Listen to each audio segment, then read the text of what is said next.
Whitestone was a town like no other.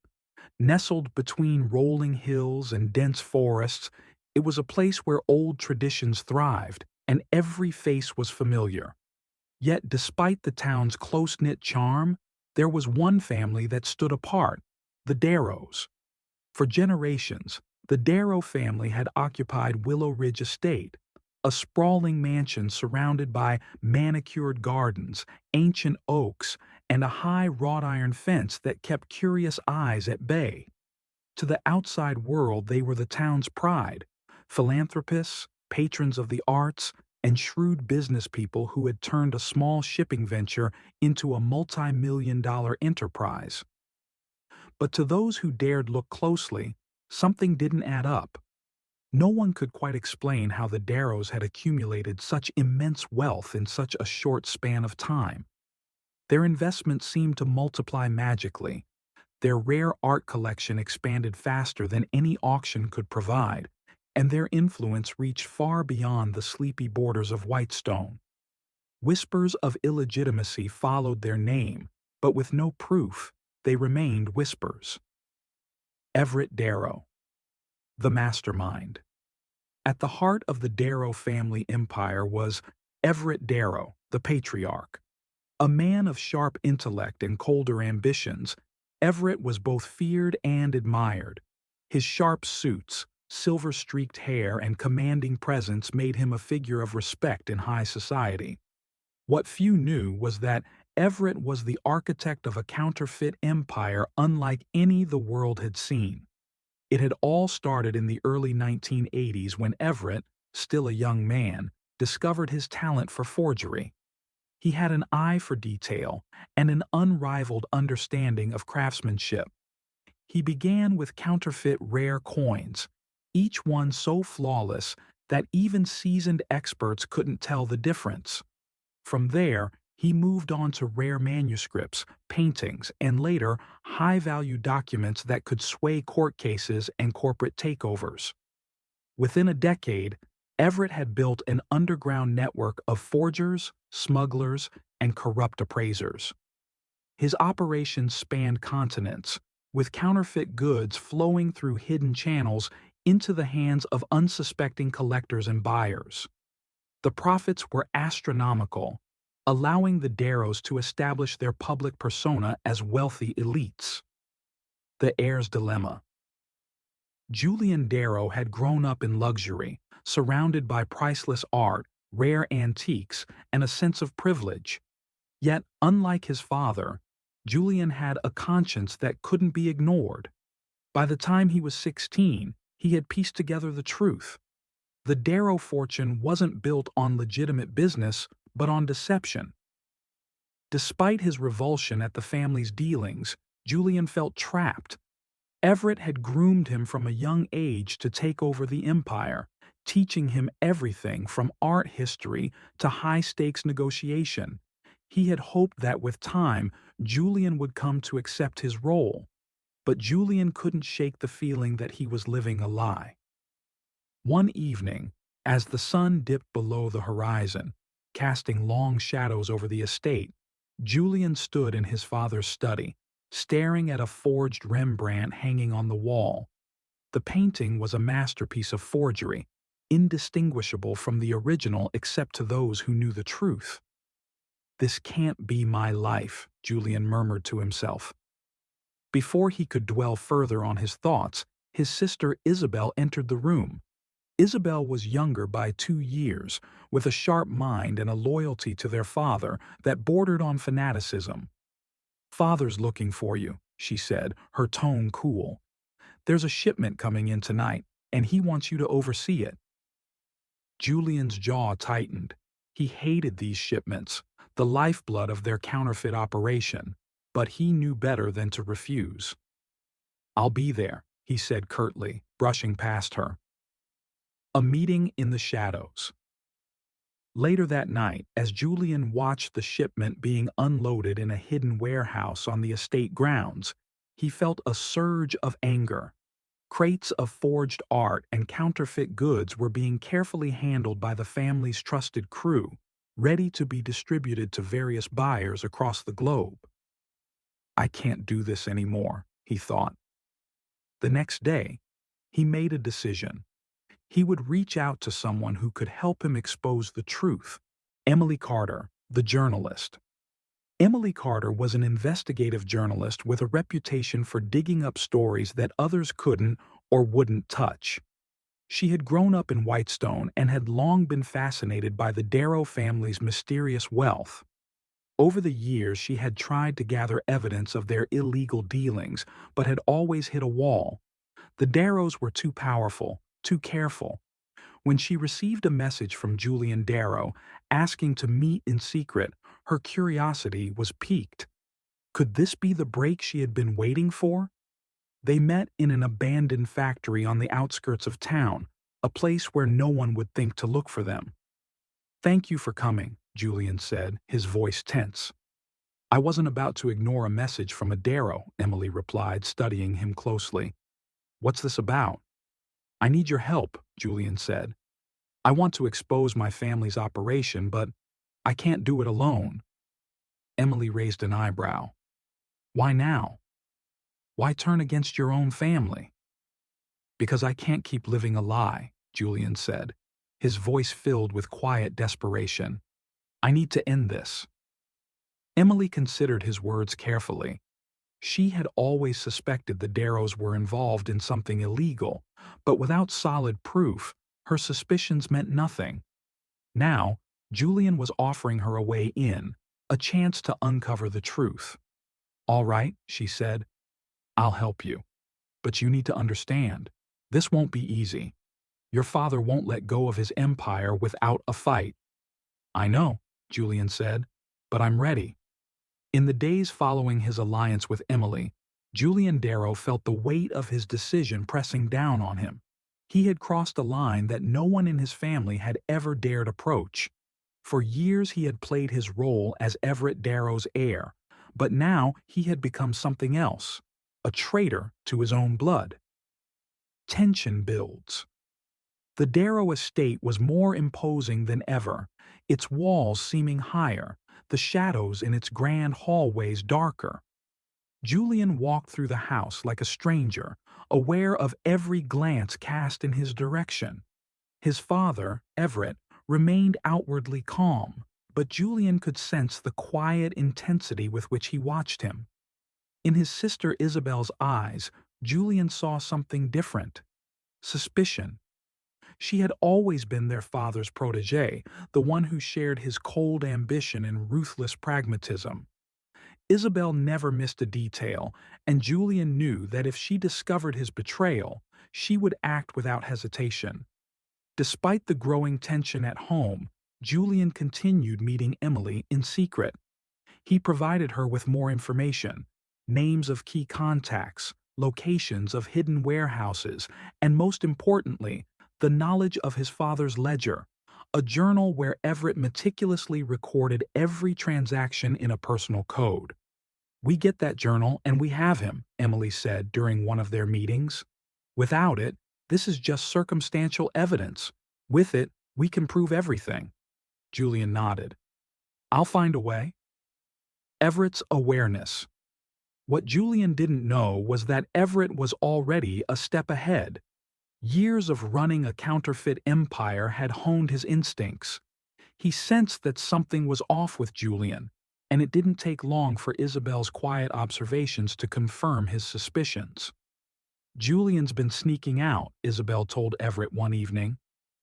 "I don't know who he's meeting, but it's not good." Everett leaned back in his chair, fingers steepled under his chin. "Let him think he's in control. People are most vulnerable when they believe they've won." Isabel's brow furrowed. "Should we confront him?" "Not yet. We need proof, and once we have it, he'll have no choice but to fall back in line." Everett's calm exterior masked a brewing storm. He had built his empire on lies and deception, but he had also built it on control. No one, not even his son, would be allowed to threaten what he had created. A dangerous gamble. Late one night, Julian saw his opportunity. Everett and Isabel had left for a charity gala, leaving the estate relatively unguarded. Julian knew that his father's study held the key to everything, the journal. He crept through the darkened halls, his heart pounding in his chest. Every creak of the wooden floor felt deafening in the silence. Reaching the study, Julian hesitated for a moment before entering. The room smelled of old leather and cigar smoke, the remnants of Everett's last visit. Julian moved quickly to the safe behind the large oil painting of a distant Darrow ancestor. He entered the code he had memorized from years of watching his father. With a soft click, the safe door opened, revealing the leather-bound journal. Julian grabbed it and slipped it into his jacket. He knew he didn't have much time before someone noticed it was missing. Unbeknownst to him, a hidden security camera embedded in the study ceiling had captured everything. The trap is set.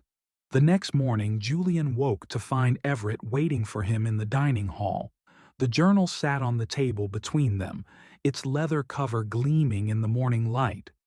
Isabel stood to the side, her expression a mix of triumph and disappointment. "Good morning, son," Everett said, his voice unnervingly calm. "Care to explain why you were in my study last night?" Julian's mind raced. He could deny it, but the journal's presence made it clear that Everett already knew the truth. "You've left me no choice," Julian said, keeping his voice steady. "I couldn't stand by and watch this family ruin more lives." Everett's eyes narrowed. "You think you're better than us? That you can just walk away from this?"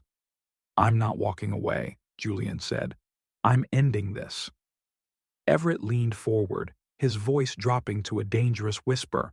"You're my son. You bear the Darrow name, and that means you carry this legacy, whether you like it or not. If you go through with this, you'll destroy not only yourself but everyone you care about." Julian didn't flinch. "If it means stopping you, it's worth it." Everett's smirk was cold. "You've underestimated me, Julian. I've always known you might turn against me. That's why I've made sure you have nowhere to run." With a nod from Everett, two of the family's enforcers stepped forward, grabbing Julian by the arms. "Take him to the guest house," Everett ordered. "He stays there until I decide what to do with him." Isabel's doubts. As the enforcers led Julian away, Isabel watched in silence. She had always been loyal to her father, believing in the necessity of their empire. But something about Julian's defiance unsettled her. He wasn't acting out of greed or ambition. He genuinely believed he was doing the right thing. Later that night, Isabel found herself pacing in her room. She thought back to their childhood, to the times when she and Julian had dreamed of a different life, free from their father's control. Somewhere along the way, she had accepted Everett's vision, while Julian had resisted. Could he be right? Isabel didn't want to betray her father, but doubt had taken root in her mind. She knew Julian wouldn't stop, and deep down, she wasn't sure if she wanted him to. Emily's move.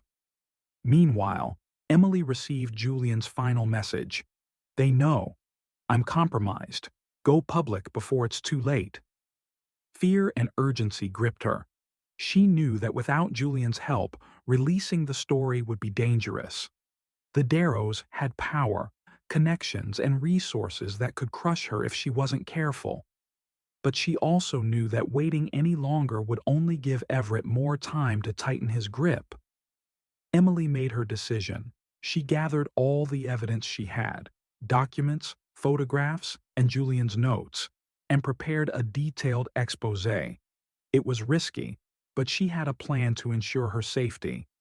If anything happened to her, trusted colleagues would release the information to every major news outlet. As she hit send on the first draft of her article, Emily whispered to herself, "Hold on, Julian. We're almost there."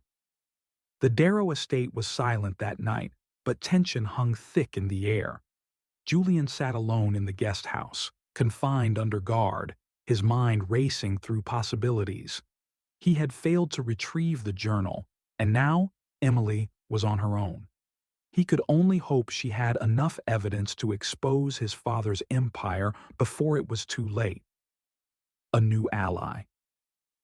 Hours later, as the sky darkened further, Julian was surprised to hear a soft knock on the door. Before he could react, Isabel stepped inside, closing the door quietly behind her. She signaled for him to stay silent as she approached. "I don't have much time," she whispered, glancing nervously at the window. "I came to help." Julian's eyes widened in disbelief. "Help? You turned me in." "I didn't know what else to do," Isabel admitted, her voice trembling.